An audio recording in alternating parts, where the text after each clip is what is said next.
Hello friends, स्वागत है आपका एक और नई वीडियो पर। दोस्तों, झारखंड इतिहास का सीरीज में ये 7वां वीडियो है और आज के इस वीडियो में हम लोग पढ़ने वाले हैं झारखंड में अंग्रेजों का प्रवेश। ये मॉडर्न हिस्ट्री है, झारखंड का मॉडर्न हिस्ट्री हम लोग पढ़ रहे हैं। झारखंड में अंग्रेजों का प्रवेश हम लोग इस वीडियो में जानेंगे। झारखंड में अंग्रेज प्रवेश क्यों हुए, कैसे हुए, कौन कौन से क्षेत्रों से होते हुए वे झारखंड में प्रवेश किए और कौन कौन से क्षेत्रीय राजवंशों के साथ उनका जो है विद्रोह हुआ, या और बोल सकते हैं झारखंड में कौन कौन से ऑफिसर्स जो है आए और आके यहाँ पर दबाव बनाए राजाओं के ऊपर। वो सारे के सारे इस वीडियो में हम लोग डिस्कस करने वाले। देखिए, झारखंड में अंग्रेजों का प्रवेश हुआ है। अब झारखंड में अंग्रेजों का प्रवेश से पहले हम लोग समझ लेते हैं कि अंग्रेज का भारत में प्रवेश कैसे हुआ। तो भारत में सबसे पहले 1600 ईस्वी, आपको याद है 1600 में सबसे पहले 1600 भारत में सबसे पहले 1600 को अंग्रेज जो है व्यापार करने के उद्देश्य से सबसे पहले भारत में आए और व्यापार ठीक ठाक रहा। और व्यापार के बाद 1600 ईस्वी की करीब 100 साल से भी ज्यादा हो गया, सब कुछ ठीक ठाक चल रहा था। लेकिन जब भारत में मुगल शासक थे, बाबर, हुमायूं, अकबर, जहांगीर, शाहजहां, औरंगजेब, इनके काल तक तो सब कुछ ठीक था। अंग्रेज सिर्फ व्यापार ही कर रहे थे, ज्यादा दबदबा नहीं बनाए हुए थे। लेकिन औरंगजेब की मृत्यु हो जाती है 1707 में। 1707 में औरंगजेब की मृत्यु हो जाती है और इसी से ही खेल मेन शुरू हो जाता है। जब औरंगजेब का मृत्यु हो जाती है तो मुगल पूरी तरीके से कमजोर हो जाते हैं और जब मुगल कमजोर हो जाते हैं 1707 के बाद, तो अंग्रेज क्या करते हैं, अब धीरे धीरे उनका जो विस्तार है, उनका जो साम्राज्य का विस्तारित रूप था, वो धीरे धीरे करके वो बढ़ा रहे थे, फैला रहे थे। अब उनका मकसद धीरे धीरे ना केवल भारत पर व्यापार करना था, बल्कि संपूर्ण भारत पर कब्जा करना था और शासन करना था। तो ब्रिटिश ईस्ट इंडिया कंपनी जो है धीरे धीरे फैल रही थी। तो 1707 में हो गया औरंगजेब की मृत्यु और मुगल शासक हो गए कमजोर। वे अपना विलासितापूर्ण जिंदगी में पूरी तरीके से व्यतीत थे। समाज में जो लोग थे, जनता है, उनके साथ ज्यादा पहले के जो शासक थे, मुगल शासक, उनका जैसा वे काम नहीं कर पाए और इसी का फायदा उठाए अंग्रेज। और उन्होंने क्या किया, एक डेट याद रखिएगा, 23 जून 1757। 23 जून 1757, आपको पता है 23 जून 1757 में प्लासी का युद्ध हुआ था और ये हुआ था ब्रिटिश ईस्ट इंडिया कंपनी और बंगाल का नवाब थे सिराजुद्दौला। तो उनके बीच जो है युद्ध हुआ और उसके कुछ सालों बाद फिर से याद रखिएगा 23 अक्टूबर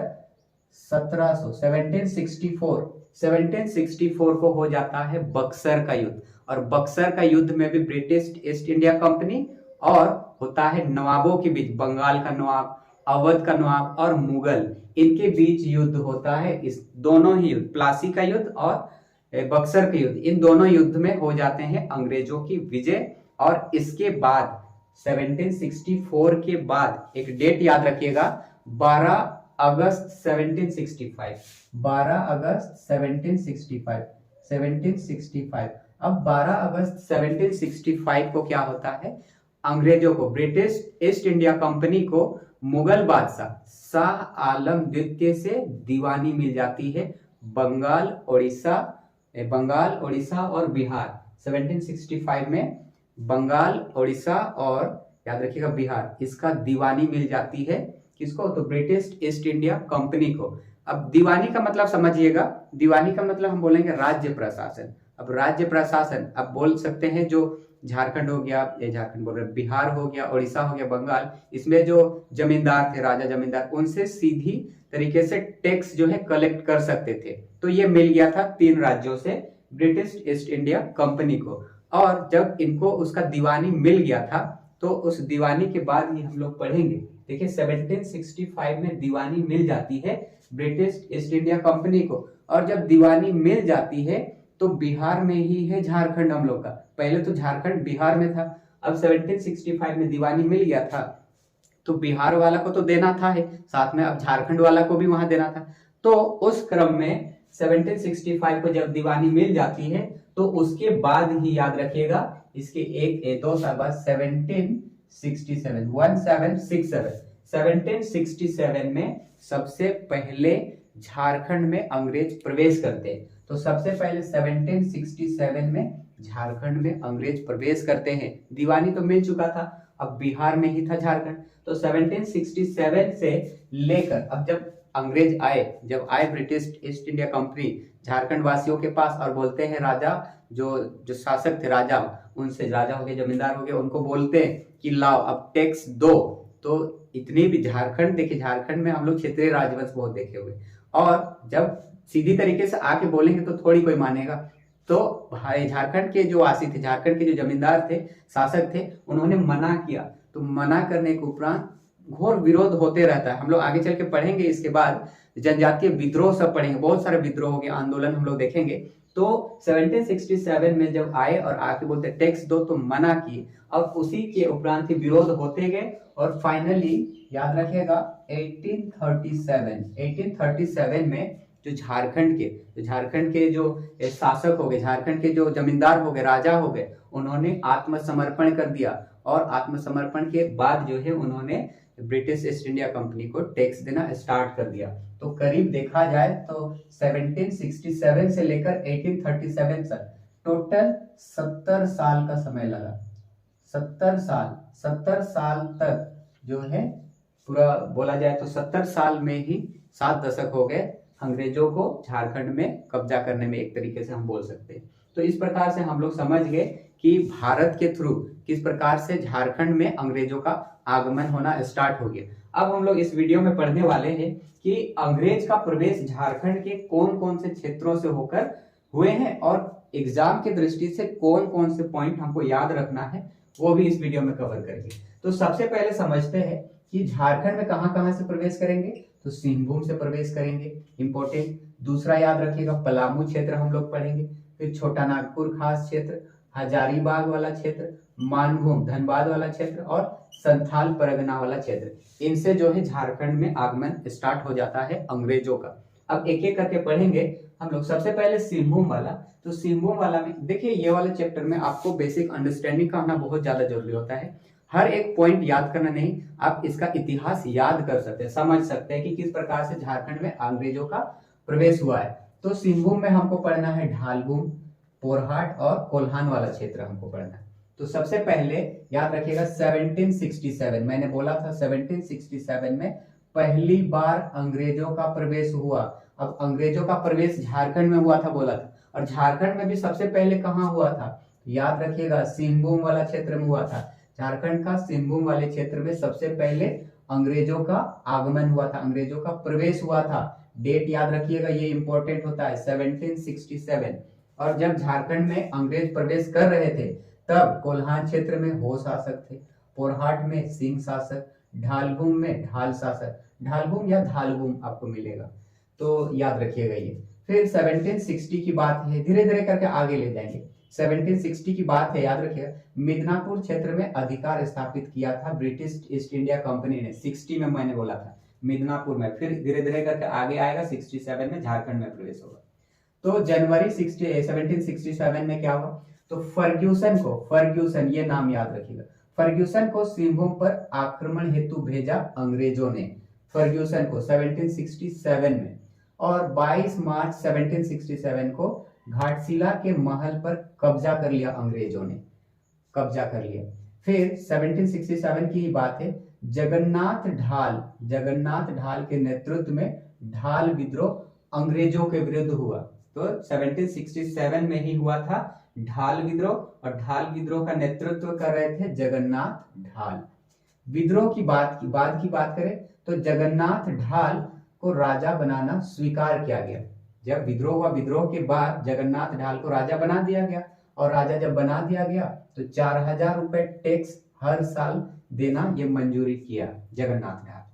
और 1768 में ढालभूम क्षेत्र में गड़बड़ी होने लगा। 1767 में तो चलिए हो गया ढाल विद्रोह और राजा बना दिया गया जगन्नाथ ढाल को, लेकिन एक साल बाद 1768 में ढालभूम क्षेत्र में गड़बड़ी होने लगा, और इसको रोकने के लिए लेफ्टिनेंट रूक को भेजा गया, लेफ्टिनेंट रूक को, लेकिन ये पूरी तरह से रोक नहीं पाए, असफल रहा। और क्या किए, बंदी बना लिए नीमू ढाल याद रखिएगा, नीमू ढाल को बंदी बना दिया गया, और उसको राजा बना दिया गया। क्योंकि देखिए जो जगन्नाथ ढाल था वो तो चले गए, तो उसके जगह पर बना दिए गए नीमू ढाल को राजा बना दिया गया।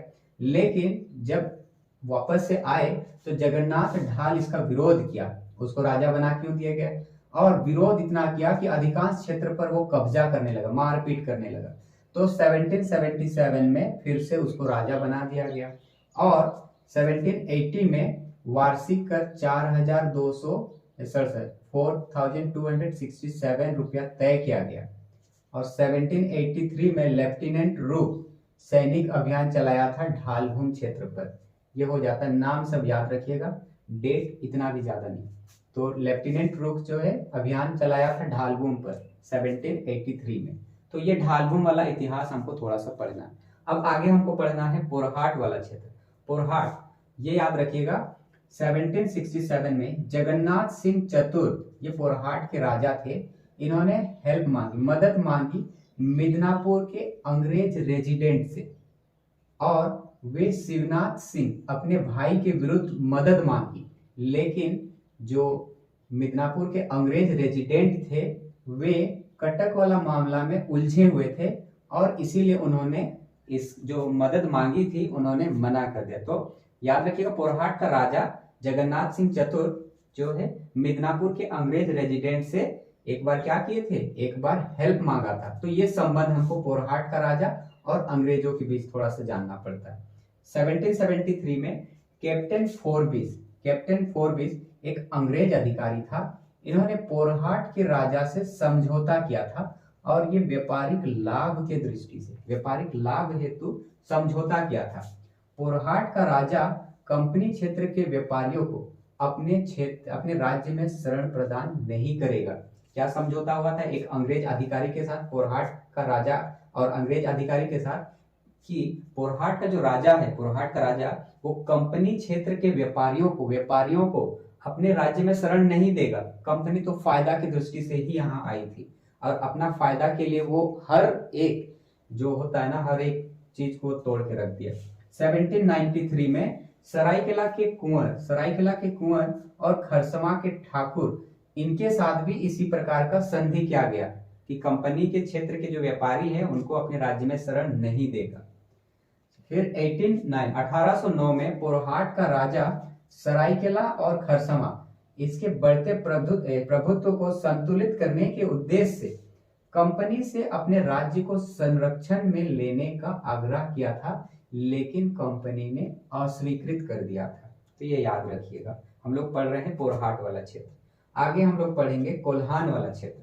कोल्हान वाला में सरायकेला राज्य का स्थापना याद रखिएगा, ये अक्सर हम लोग को याद होना चाहिए वाला। सरायकेला राज्य का जो स्थापना हुआ वो विक्रम सिंह, याद हमको इसलिए करना है क्योंकि सरायकेला और खरसमा पूरे भारत की अगर हम बात करें, जब ब्रिटिश का शासनकाल चल रहा था तो पूरे भारत में करीब 560 से भी अधिक देसी रियासतें थी। अब देसी रियासतें मतलब उन पर ब्रिटिश का शासनकाल डायरेक्ट नहीं था, इसमें देसी रियासतें थी।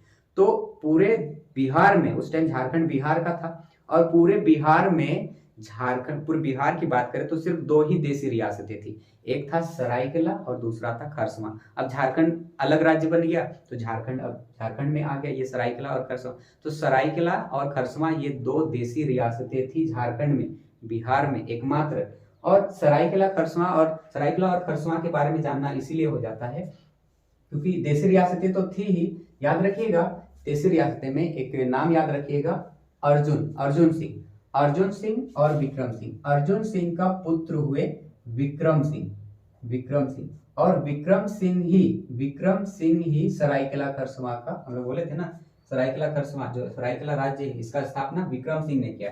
तो अर्जुन सिंह के पुत्र हुए विक्रम सिंह और इन्होंने ही सरायकेला खरसमा का स्थापना की। और विक्रम सिंह का दूसरा पुत्र ये खरसमा का स्थापना किए थे, ये संस्थापक थे। तो सरायकेला का हो गया विक्रम सिंह और विक्रम सिंह का दूसरा पुत्र जो है खरसमा देसी रियासत की स्थापना किए थे। तो ये याद है। अब 1793 में सरायकेला और खरसमा के साथ अंग्रेजों ने संधि किया था 1793 में, मैंने बोला था यहाँ 1793 में। और याद रखिएगा रोरो नदी के तट पर, यह आपको मिल जाएगा अभी वर्तमान में चाईबासा वाला में, चाईबासा जो है रोरो नदी के तट। तो रोरो नदी के तट पर अंग्रेज और हो जनजाति, अंग्रेज और हो जनजाति के बीच विद्रोह होता है और इस विद्रोह में अंग्रेज जीत जाता है, अंग्रेज जीत जाते हैं। ये याद रखिएगा 1820 की बात है। रोरो नदी के तट पर अंग्रेज और हो जनजाति के बीच जो विद्रोह हुआ वो 1820, और ये तब हुआ था जब मेजर रफसेस उस क्षेत्र में प्रवेश किए थे। तो उस प्रवेश के बाद ही विद्रोह जो है स्टार्ट हो गया था। अब आगे 1821 में हो क्षेत्र में प्रवेश कौन किए? कर्नल रिचर्ड के नेतृत्व में किया गया। हो क्षेत्र में प्रवेश किए और विवश किए, वहां के लोगों को विवश किए कि अंग्रेजों की अधीनता स्वीकार कर ले, स्वीकार कर ले।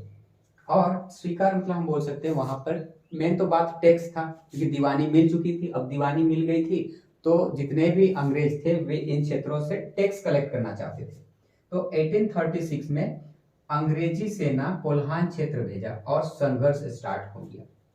याद रखिएगा 1837 में आत्मसमर्पण कर दिया। यहाँ झारखंड के कोल्हान वाला क्षेत्र के, कोल्हान क्षेत्र के याद रखिएगा जो जमींदार थे, राजा थे, वे आत्मसमर्पण कर दिए और कंपनी को टैक्स देना स्वीकार कर दिए। मैंने यहाँ बोला था कि झारखंड में अंग्रेजों का प्रवेश सबसे पहले 1767 में हुआ और 1837 में याद रखिएगा यहाँ के राजा और जमींदारों ने आत्मसमर्पण किया और कंपनी जो तय किया है टैक्स उसको स्वीकार किया गया। तो फाइनली उनको 7 दशक का समय लगा झारखंड में कब्जा करने के लिए। तो और आगे 70 साल का समय लगा अंग्रेजों को कोल्हान क्षेत्र पर अधिकार करने के लिए, सिर्फ कोल्हान पर, लेकिन बाकी के शेष भाग में देखा जाए तो 45 साल का समय लगा। एक तरह से बोल सकते हैं कि शेष भाग हो या फिर पूरा झारखंड पर कब्जा जो है उन्होंने 7 दशक में जाकर पूरा किया। आगे हम लोग पढ़ेंगे पलामू वाला क्षेत्र। पलामू क्षेत्र में याद रखिएगा प्रवेश का जो प्रमुख कारण था, यहाँ पलामू में राजनीतिक अस्थिरता और अराजकता का वातावरण के होने के वजह से जो है यहाँ पर अंग्रेजों का प्रवेश हुआ है। और 1770 में जय कृष्ण राय, याद रखिएगा जय कृष्ण राय, ये पलामू का शासक थे, पलामू का शासक थे। इन्होंने सैनाथ, याद रखिएगा सैनाथ, ये रंकू के ठकुराई थे, उनकी हत्या करवा देते हैं। और हत्या जब करवा देते हैं तो इसका प्रतिशोध लेने के लिए सैनाथ का भतीजा हेल्प मांगा किससे? तो चित्रजीत राय से। और चित्रजीत राय ये पलामू के पूर्व शासक का एक पोता था। तो उनसे हेल्प मांगा तो जय कृष्ण राय जो है, और जब आगे चल के युद्ध हुआ तो युद्ध में उस लड़ाई का याद रखिएगा नाम चेतमा की लड़ाई में जय कृष्ण राय पराजित होते हैं और उनकी हत्या कर दिया जाता है। और हत्या के उपरांत ही पलामू का जो किला है उस पर अधिकार कर लिया गया। तो देखिए ये पलामू वाला क्षेत्र में एक है इम्पोर्टेंट कि ज्यादातर जो है पलामू का किला आपको पलामू में मिलेगा। पलामू वाला किला में अधिकार करने के लिए, और अंग्रेज भी एक समय ऐसा था कि पलामू जो किला है उस पर अधिकार करने के लिए ये यहाँ पर भी वेलम कूद पड़े। तो 1773 से 74 तक पलामू पर अपना आधिपत्य स्थापित कर लिया अंग्रेजों ने। तो अंग्रेजों ने भी पलामू का किला पर जो है अपना कब्जा करने के लिए यहाँ पर आ गए। फिर छोटा नागपुर खास वाला याद रखिएगा, छोटा नागपुर खास, इसमें जो 1771 थे, इस टाइम राजा कौन थे? तो दर्पनाथ सिंह जब अंग्रेज प्रवेश कर रहे थे उस टाइम छोटा नागपुर खास क्षेत्र में अंग्रेज जब प्रवेश कर रहे थे उस टाइम शासक कौन थे, राजा कौन थे? दर्पनाथ सिंह। और कब? 1771 की बात है। अंग्रेजों के साथ मित्रता थी। अंग्रेजों के साथ मित्रता के पश्चात पटना काउंसिल को 12,000 रुपए सालाना टैक्स देते थे। ये अंग्रेजों का बात मानते थे। हजारीबाग वाला क्षेत्र में याद रखिएगा अंग्रेजों के साथ क्या संबंध रहा। तो 1771 में मुकुंद सिंह, नाम याद रखिएगा, मुकुंद सिंह हजारीबाग के रामगढ़ राज्य का शासक थे। मुकुंद सिंह, इन्होंने ये जो है अंग्रेजों का विरोधी थे। अंग्रेजों के पलामू अभियान के समय, ये मुकुंद सिंह क्या किए? पलामू नरेश का भरपूर हेल्प किया था। देखिए अंग्रेज वर्सेस पलामू वाला चला था, पलामू। अब पलामू वाला का हेल्प करेगा तो अंग्रेज का दुश्मन तो होगा ही, तो मुकुंद सिंह जो है अंग्रेजों का विरोधी भी थे। तो कंपनी के आदेश पर मुकुंद सिंह को बंदी बनाकर पटना भेज दिया गया।